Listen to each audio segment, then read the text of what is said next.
And good evening, everybody. Welcome back to Hoops HD in our brand new format here with our new servicer for our video conference recording Are we and recording? our West Coast Conference preview. Yes, David, Are we we are recording? recording. Good evening. How are Are we you? recording?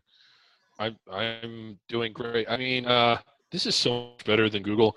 Joby was such a big fan of Google. At some point, we're going to have to allot him a few minutes to talk about how much he loves Google. Now that we're with, who are we with? It's called Zoom. Zoom. Zoom. Okay. Yes, and as you can see, we can all be on the screen at the same time as we're showing it right now. I'm your host, Chad Sherwood. Right below me on the screen is David Griggs.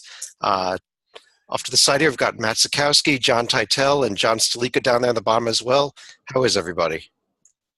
Good. I'm fine. All right, and we had a little bit of a problem last night when we finally the straw that broke the camel's back with our old Google's Hangouts. We lost our West Coast Conference preview, and that's why we're here tonight. We're going to be redoing it. Yeah, you can't watch it, but you can listen to it. It's right down there somewhere. Down there somewhere, and we do have up there the ones we did about the American, the Atlantic, what was it? The Atlantic 10 and the Mountain West. I don't even remember what we did last night. It's also much better video quality. Either that or John T. did some serious lighting changes in his place. Right. Remember, Chad, you said that we were recording last night, and it turns out we weren't. So are you sure we're recording now? I really don't know if we're recording or not, and if not, we're just talking to ourselves, but that works as well. But let's get right into our discussion about the West Coast Conference, and let's start where we always start with the WCC, and that's with the Gonzaga Bulldogs. And Matt, we didn't have a chance to talk to you last night, so let me start with you. And Gonzaga, the only team from the WCC to make the tournament last year, probably not going to be the case this year in terms of them being the only team, but what do you think about them coming into the season? I am really high on this Gonzaga team. I think they have the nice blend of incoming talent, transfers that sat out, and returning talent. And I think we're going to see Gonzaga in the final weekend this year. Well, wait, are you picking them for the Final Four? Is that what you just said? Yes, I did. So you like them as much as Virginia and Duke and Final Four caliber. You really like them. Good Lord. Well, John Titel, let me turn to you. Do you think Matt's insane to be picking them in the Final Four at this point? He's as insane as the person who tried to fix my lighting earlier today because it is not working out too well. Yes, they are going to be a good team. They're not going to be a Final Four team for a couple of reasons. Number one, I think they're just cursed as a non-power conference team. I know sometimes you get the Cinderella like a Butler when they were not a Power 5 team or a VCU, but Mark Few, as great a coach as he is, and he is fantastic, love him. He just doesn't have a track record of going deep into March, and if it happens once or twice, it's a coincidence. When it happens 17 times in 17 straight tourneys in a row, I think it's more than just a coincidence. I think it's a trend. Great team, veteran leaders, new blood, all that good stuff, but I think Final Four might be a bit of an overreach. John T, just take a little issue with you there, actually. I mean, they did make their first Elite Eight ever under Few, I believe, 2 seasons ago. Second one.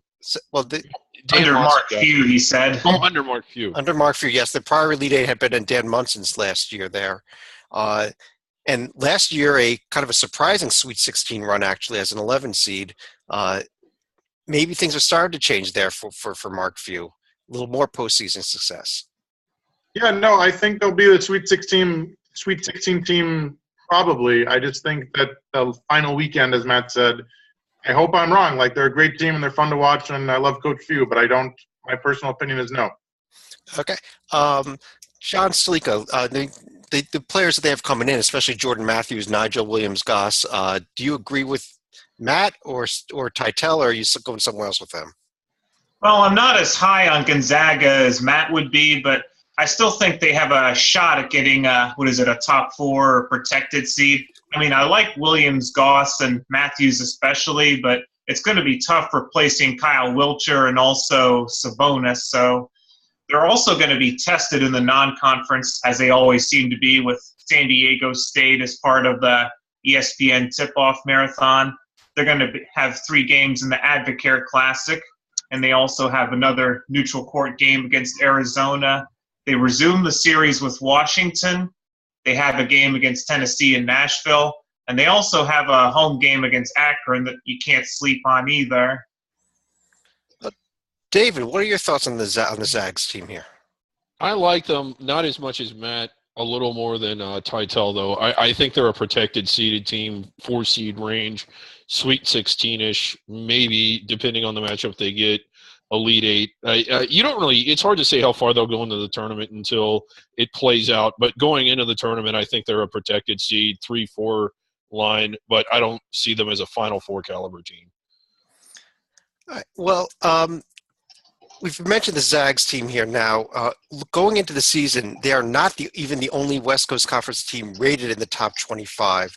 The other team being St. Mary's, who were coming off of a lot of wins last year. I believe they had 29 wins last season, although they did not make the NCAA tournament in large part due to their schedule.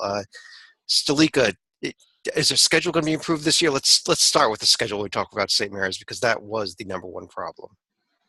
They don't necessarily have as many big names on there, but they did do, I guess, the best alternative would be you want to play as many of the top teams from other conferences as well. Dayton on the road, UAB on a neutral floor, and also keep an eye on games like Texas Arlington, UC Irvine, Western Kentucky, even games like Texas A&M, Corpus Christi, and South Carolina State. These are teams that should finish near the top of their conferences. But as far as their best games, I would still point to Nevada, Dayton, and also a game against Stanford. So they should have a better chance of getting to the tournament this year. Yeah, they just didn't give themselves a chance last year. Of their 29 wins, I think 28 of them were against sub-NIT teams. Maybe not quite that many, but most of them. They won a lot of close games against weak teams. I wasn't big on them at all last year, but having said that, I do like them a lot this year. Yeah, David, I do have their schedule right up there on the screen. We still see only two trips out of the state of California non-conference. The trip to Dayton and that UAB game, I believe, is in Las Vegas, which it's not much of a trip out of the state of California. Yeah, do you think this could still bite them in the end? Possibly, but not to the degree that last year's schedule did, because there is some meat here. Last year it was just cupcakes, empty calories. Nevada, while at home, is at least good. Dayton will win all but one or two of their home games probably. So that's a game that could really, really boost their profile if Dayton only has one or two losses and one of them is to St. Mary's. UAB, a neutral floor game. UAB maybe fringe bubble, but still better than the kinds of teams they played last year. Stanford, again, getting a road – I think any road win helps.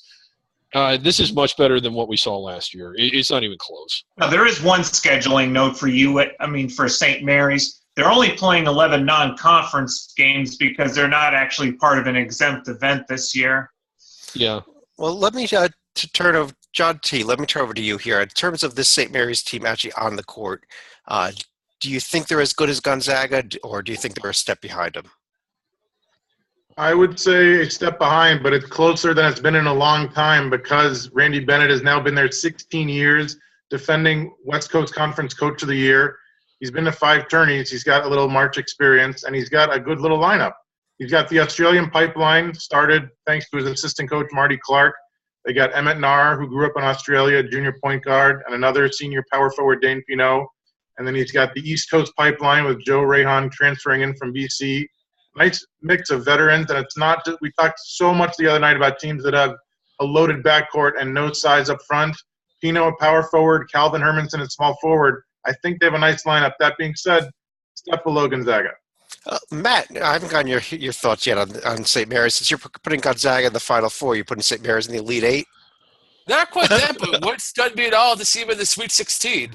Okay. And I think they'll be in that seed range, assuming they win a couple of those non-conference games and then, say, only pick up 2 or 3 losses in a pretty good WCC. I can see them getting something in the 4 to 6 seed range. And hey, from that, you're either a slight favorite to make the Sweet 16 or a slight dog, and something in the right matchup. Who knows? Maybe you're 5 seed and you get like one of those where the 13 beats the 4.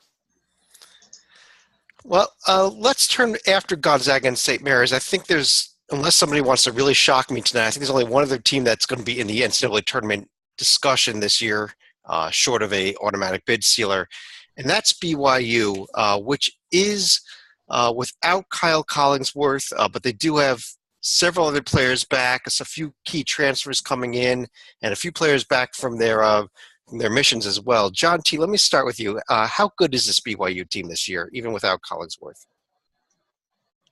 Very good. He's a huge loss as he racked up more triple-doubles than almost anyone in the history of college basketball. They bring in LJ Rose from Houston. They bring back Eric Mika from his mission. They bring up Nick Emery, who was a good freshman shooting guard, to mix with Elijah Bryan, who comes over from Elon. So a lot of good pieces, and they always have the advantage of experience. Even if they're sophomores, they might have gone on a mission for 2 or 3 years. So they're veteran sophomores, if that's a thing. Dave Rose has been there now 12 years. I think they have a legit shot. The schedule looks manageable, but I'll, as always, defer to the other John on that. All right, let's go to the other John on that, though. How's their schedule look for the Cougars? This schedule probably looks more like St. Mary's from last year. I mean, the only real notable games they have are going to be 2 games in Las Vegas, but even then the first one is against St. Louis. The second one would come against either Alabama or Valparaiso. But other than that, the only games that are probably worth a salt outside of their in-state opponents are going to be USC on a neutral floor, Illinois on a neutral floor, and also Colorado. Note that they are not playing Southern Utah State, but they are playing Utah Valley, Utah State, and Weber State. I think that's everyone, right? David, is somebody missing from this BYU schedule? Yeah, someone is conspicuously absent, the Utes, and I know they'll be back on it next year, but, going to miss that one this year. BYU, especially since joining the West Coast, normally a team that schedules pretty hard. They really schedule up. This is way out of character for them. And I know while Tytel said the schedule was manageable, it's a little too manageable. Like, they're kind of denying themselves the chances they need to get to the tournament. Now, USC, Colorado, decent opponents, but they're both at home. If they win 26, 27 games and they don't manage to beat Gonzaga at all, and their only win against St. Mary's comes at home, is that enough? Like, we saw a 29-win St. Mary's team not be enough last year. BYU kind of didn't give themselves the chances that they needed to, seeing as good as they are. And not only did they not do it, they not do it after normally doing it. So I'm a little perplexed by this schedule. Yeah, I think that USC game is a neutral court game. I think that's what that little asterisk there means. Okay. But, Matt, they start off the season, interestingly enough, with Princeton at home, which could be a challenge for them, actually. Oh, yeah, that when we're mentioning their tough games, do not overlook Princeton, who quite possibly is a top 50 team coming into this year and maybe an at-large contender if, say, they slip to Harvard in the first ever Ivy League tournament finals. Okay, I got to get this in because he predicted it in the podcast that we weren't recording. John Tytel, what are your thoughts on that Princeton-BYU game? I think that it could be a upset special just because it's the very first game of the year, and as I said, BYU has these guys coming back from missions. If they're ready to go from day one, they'll be fine, but I have some doubt. As to the Ivy League at-large potential, I'm going to leave that because that's got a whole nother podcast, I think. Okay. Yeah, we seem to have something come on the screen there. I got that fixed. But let's go beyond these top 3 teams. And while we are not looking at anybody else to be an at-large bid contender, we do have a huge turnover here among the rest of these teams, with 4 new head coaches among these other 7 teams this year. And I think that this is a real sign by the rest of the conference that they are ready to try to take that step up and try to remain competitive with the Gonzagas, the St. Mary's, and the BYUs in this league. And let me start, Tytel, let me start with you, because one of them is a guard that played at a team that you had a little bit of love for, I think. Wisconsin Stevens Point? No, talk about the new head coach over there at Pacific. You want to throw a little love at him his way? I want to throw as much love as I can at Damon Stoudemire. He was an assistant to Sean Miller at Arizona, an assistant to Josh Pastner at Memphis, NBA Rookie of the Year in 1996, All-American with the Cats in 1995, helped them get to the Final Four in 94. He will go down as one of the, I don't know about all-time greats, but he was a great Wildcat. He comes into a tough situation at Pacific. The good news, he has a lot of juniors and seniors in place, although much guard heavy. Miles Reynolds at the point, David Taylor and TJ Wallace at the two. I think he can recruit California, and I think he can improve the team's fortunes going forward. God knows, I don't think he was brought in to work his magic in 1 year. But I think it's a great hire, and I love that the Lute Olson coaching tree keeps growing and growing and growing. Well, yeah, and just it's not often I say this about coaches and people, but when I line his career up next to mine, it's pretty comparable. Very, very good hire here. Okay, we've got to work on finding that mute button here. But Matt, I love this new feature. Matt, another former guard with NBA ties that's coming in here is new head coach over at Portland, where Terry Porter takes over. Not expecting much of anything, but do you think he's the type of guy that could turn that program around? Oh, yeah, I think with experience out west playing for the Trailblazers and that he's familiar with the atmosphere there and clearly he's enthusiastic enough about to go cross-country once more, and I can see him winning there. It will be tough for them to rise with the top three programs, I think, all in pretty good shape. And then they not yet mentioned who I think is going to do a very good job and have Santa Clara up in the top four. So it's going to be hard for them to crack the top of the WCC, but hey, maybe in an off year where, say, a couple of the top teams are down, maybe they sneak in, win a conference tournament. But I think you do a decent job at Portland, but that's going to be tough for them to see the top of this league. Well, again, what we're really looking at here is how quickly he rebuilds it. I don't think anyone's really looking at Portland to contend this season. But look at one other guy who's trying to rebuild a program, and I think this may be, although it's not the biggest name, the best hire in the WCC over at San Francisco. David Ware, Kyle Smith, who used to be assistant both at San Diego and St. Mary's, so a lot of WCC ties. Won the CIT last year at Columbia, coming back out west. Yeah, love this hire. I love what he did at Columbia. I know they never finished first, but they went from being a not a tire fire, but just a sewage fire to competing in the Ivy League. He did a fantastic job. The building job he did at Columbia, I think, was more of a task than what he's going to be faced with at San Francisco. That's not to say that he doesn't have a lot of work to do, but I love this hire by the Dons. Great hire, home run by the Dons.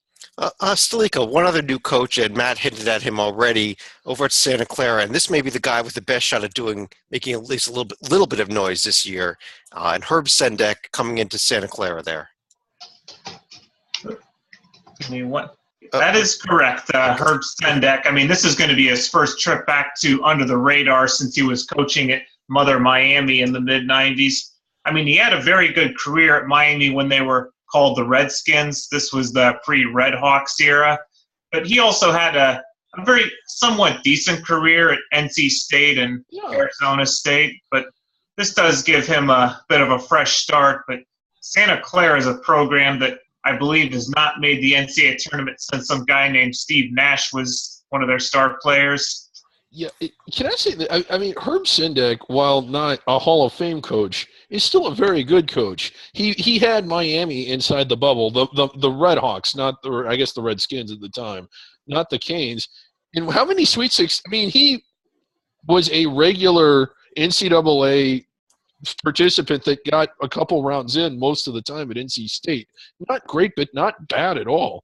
He has the rep of being in this awful bust of a coach, and while he's not a Hall of Fame coach, he's still pretty good. Well, John T., you have given that Sendek has some Pac-12 ties there with you also.